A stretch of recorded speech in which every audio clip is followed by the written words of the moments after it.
ಇಂದು ರಾಷ್ಟ್ರಪಿತ ಮಹಾತ್ಮ ಗಾಂಧೀಜಿಯವರ ಪುಣ್ಯಸ್ಮರಣೆ ಪ್ರಯುಕ್ತ ಕಲಬುರಗಿ ಕಾಂಗ್ರೆಸ್ ಸಮಿತಿಯ ಕಚೇರಿಯಲ್ಲಿ ಆಚರಣೆ ಮಾಡಿದರು. ಮಹಾತ್ಮ ಗಾಂಧೀಜಿಯವರು ಗುಜರಾತದಲ್ಲಿ ಪೋರ್ಬಂದರ್ ಪುರ ಹುಟ್ಟಿಸಿ ಭಾರತ ದೇಶದಲ್ಲಿ ತನ್ನೆಲ್ಲ ಶಿಕ್ಷಣ ಮುಗಿಸ್ಕೇಸಿ ಅವರು ಇಂಗ್ಲೆಂಡ್ ಹೋದರು. ಅಲ್ಲಿ ಇಂಗ್ಲೆಂಡಲ್ಲಿ ಅವರು ಉಚ್ಚ ಶಿಕ್ಷಣ ತಗೊಂಡ್ಕೇಸಿ ಅಲ್ಲಿ ಅವ್ರು ಭಾರತಕ್ಕೆ ಬರೋ ಮುಂದೆ ನೋಡಿದ್ರು ಈ ಭಾರತದ ಪರಿಸ್ಥಿತಿ ಭಾಳ ಖರಾಬಿದೆ. ಅದೇ ವೇಳಕ್ಕೆ ಆಫ್ರಿಕಾದಲ್ಲಿ ಪರಿಸ್ಥಿತಿ ಭಾಳ ಖರಾಬಿದೆ. ಆ ಆಫ್ರಿಕಾದಲ್ಲಿ ಅವರು ಹೋಗ್ಕೇಸಿ ಅಲ್ಲಿದು ಪರಿಸ್ಥಿತಿ ನಿರೀಕ್ಷಣೆ ಮಾಡ್ಬೇಕಂತ ಕೇಸಿ ಅವ್ರು ಹೊಂಟಿದ್ರು. ಆ ವೇಳಕ್ಕೆ ಅವ್ರ ಜೀವನದಲ್ಲಿ ಒಂದು ಘಟನೆ ನಡೀತು. ಅವರು ಫಸ್ಟ್ ಕ್ಲಾಸ್ ಟಿಕೆಟ್ ತೆಗೆದು ಕೇಸಿ ಟ್ರೈನ್ದಾಗ ಹೋದರು. ಅಲ್ಲಿ ಒಬ್ಬ ಬ್ರಿಟಿಷ್ ಅಧಿಕಾರಿ ಕೂತಿದ್ದ. ಅವ್ರಿಗೆ ನೋಡ್ಕೇಸಿ ಅವ ಏನಂದ, ಈ ನೀವು ಬ್ಲ್ಯಾಕ್ ಮನುಷ್ಯ ಇದ್ದಿ, ಇಂಡಿಯನ್ ಮನುಷ್ಯ ಇದ್ದಿ, ನೀ ನಮ್ಮ ಪಕ್ಕದಲ್ಲಿ ಕೂಡೋದ್ರಿಂದ ಅಧಿಕಾರಿ ಇಲ್ಲ ಅಂತ ಕೇಸಿ ಅವ್ರು ಸಾಮಾನ್ಯೆಲ್ಲ ಕೆಳಗೆ ಹೋದ ಕೇಸಿ ಅವರು ಕೆಳಗೆ ನುಗ್ಗಿಸಿದ್ರು. ಇದು ಎಲ್ಲ ನೋಡ್ಕೇಸಿ ಅವ್ರಿಗೆ ಭಾಳ ಮನಸ್ತಾಪ ಆಯಿತು. ಇದೇ ಇಲ್ಲಿ ಸ್ಥಿತಿ ಇದ್ದರೆ ನಮ್ಮ ಇಂಡಿಯಾದಾಗ ಏನಿದೆ ಅಂತ ಕೇಸಿ ಅವರು ಅಲ್ಲಿ ಹೋಗಿ ಕೇಸಿ ಅಷ್ಟಾಗ ಮುಗಿಸ್ಕೇಸಿ ಇಂಡಿಯಾದಾಗ ಬಂದು ಕೇಸಿ ನೋಡ್ತಾರೆ. ಇಂಡಿಯಾದಲ್ಲಿ ಜನಕ್ಕೆ ತಿನ್ನಕ್ಕೂ ಏನು ಊಟ ಇಲ್ಲ, ಇಲ್ಲಿದ್ದು ಪರಿಸ್ಥಿತಿ ನೋಡ್ತಾರೆ. ಅವ್ರಿಗೆ ಜನರ ಬಳಿ ಉಳ್ಳಾಕ ಬೆಟ್ಟ ಇಲ್ಲ. ಇಂಥ ಪರಿಸ್ಥಿತಿ ನೋಡ್ಕೇಸಿ ಅವ್ರು ಅಂತಾರೆ, ಹೀಗೆ ಹಿಂಗೆ ಇದ್ರೆ ನಾವು ಭಾಳ ನಮಗೆ ತ್ರಾಸ ಆಗ್ತದೆ ಅಂದ್ಕೇಸಿ ಅವರು ವಿಚಾರ ಮಾಡ್ಕೇಸಿ ಒಂದು ಸತ್ಯಾಗ್ರಹ ಮಾಡ್ಬೇಕಂತ ಕೇಸಿ ಅವರು ಭಾರತದಲ್ಲಿ ಸತ್ಯಾಗ್ರಹ ಪ್ರಾರಂಭ ಮಾಡಿದ್ರು. ಅವ್ರು ಸತ್ಯಾಗ್ರಹ ಮಾಡೋಕ್ಕೆ ಮುಂದೆ ಅವರು ಒಬ್ಬರೇ ಇದ್ದರು. ಹಿಂದಾಗಡಿ ಒಬ್ಬರೊಬ್ಬರು ಜಮಾಯಿಸ್ಕೇಸಿ ಎಲ್ಲ ದೊಡ್ಡ ದೊಡ್ಡ ಮಂದಿ ಅವ್ರ ಜೊತೆಯಲ್ಲಿ ಹಾಕೇಸಿ ಅವ್ರು ಸತ್ಯಾಗ್ರಹ ಮಾಡಿದ್ರು. ಈ ಸತ್ಯಾಗ್ರಹ ನೋಡಿಕೇಸಿ ಬ್ರಿಟಿಷ್ದವರು ಅಂದರು ಇದು ಭಾಳ ಇದು ಆಗ್ತದೆ ಅಂದ್ಕೇಸಿ ಅವ್ರ ಮೇಲೆ ಅತ್ಯಾಚಾರ ಮಾಡಿದ್ರು. ಅವ್ರ ಮೇಲೆ ಲಾಠಿ ಚಾರ್ಜ್ ಮಾಡಿದ್ರು. ಅವ್ರ ಜೀವನ ಅರ್ಧ ಜೀವನ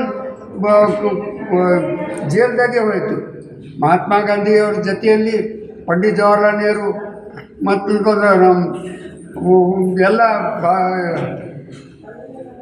ಎಲ್ಲ ದೊಡ್ಡ ನಮ್ಮ ಕಾಂಗ್ರೆಸ್ ಲೀಡರ್ ಅವ್ರ ಜೊತೆಲಿದ್ದ ಕೇಸಿ ಅವರು ಸತ್ಯಾಗ್ರಹ ಮಾಡಿ ಕೇಸಿ ನಮ್ಮ ಭಾರತ ದೇಶ 1947ದಾಗ ಸ್ವತಂತ್ರ ಮಾಡಿದ್ರು.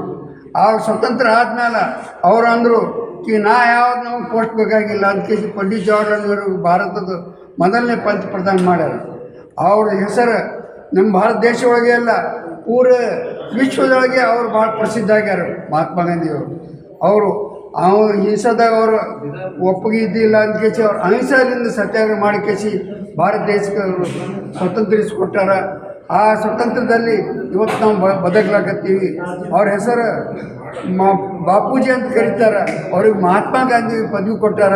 ಅವ್ರ ಹೆಸರಿನಿಂದ ಇವಾಗ ಪೂರ ದೇಶ ಎಲ್ಲ ಮಹಾತ್ಮ ಗಾಂಧೀಜಿ ಇವತ್ತು ಪುಣ್ಯತಿಥಿಯನ್ನು ಆಚರಿಸಿದ್ದಾರೆ. ನಾವು ನಮ್ಮ ಕಾಂಗ್ರೆಸ್ ಆಫೀಸ್ದಲ್ಲಿ ಪುಣ್ಯತಿಥಿ ಆರಿಸ್ಲಾಕ. ನಾನು ಸವಿತಾ, ರಾಷ್ಟ್ರಪಿತ ಮಹಾತ್ಮ ಗಾಂಧೀಜಿಯವರ 77ನೇ ಪುಣ್ಯ ದಿನ ಆಚರಣೆಯನ್ನು ನಮ್ಮ ಕಲಬುರಗಿ ಜಿಲ್ಲಾ ಕಾಂಗ್ರೆಸ್ ಕಚೇರಿ ಆಫೀಸಿನಲ್ಲಿ ಆಚರಿಸಿದ್ದೇವೆ. ಹಾಗೂ ಅವರು 78ನೇ ವಯಸ್ಸಿನಲ್ಲಿ ನಿಧನರಾಗಿದ್ದರು. ಇವರು ದೀನ ದಲಿತರು, ಅಲ್ಪಸಂಖ್ಯಾತರ, ಹಿಂದುಳಿದವರ, ಕಡು ಬಡವರು, ಕೂಲಿ ಕಾರ್ಮಿಕರ ಬಗ್ಗೆ ಅಪಾರ ಕಾಳಜಿ ಉಳ್ಳವರಾಗಿದ್ದರು. ಬ್ರಿಟಿಷರಿಂದ ಭಾರತ ದೇಶದ ಸ್ವತಂತ್ರ ಪಡೆಯುವ ಹೋರಾಟದಲ್ಲಿ ಇವರು ಶಾಂತಿ ಮಂತ್ರದ ಮೂಲಕ ನೇತೃತ್ವ ವಹಿಸಿಕೊಂಡು ಹೋರಾಡಿದರು. ಭಾರತ ದೇಶದ ಸ್ವತಂತ್ರ ಹೋರಾಟದಲ್ಲಿ ಬ್ರಿಟಿಷರಿಗೆ ಇವರು ಸಿಂಹಾಸನವಾಗಿದ್ದರು. ಭಾರತ ದೇಶ ಸ್ವತಂತ್ರಕ್ಕಾಗಿ ಬ್ರಿಟಿಷರಿಂದ ಹೋರಾಟ ನಡೆಸಿ ಭಾರತಕ್ಕೆ ಸ್ವತಂತ್ರವನ್ನು ದೊರಕಿಸಿಕೊಟ್ಟರು. ಜನವರಿ 30ರಂದು ಇವರ ಪುಣ್ಯ ದಿನವನ್ನು ಹುತಾತ್ಮ ಎಲ್ಲ ಇಡೀ ಭಾರತದಲ್ಲಿ ಆಚರಿಸುತ್ತಿದ್ದೇವೆ. ಇವರಿಗೆ ರಾಷ್ಟ್ರಪಿತ ಎಂಬ ಬಿರುದು ನೀಡಲಾಗಿದೆ.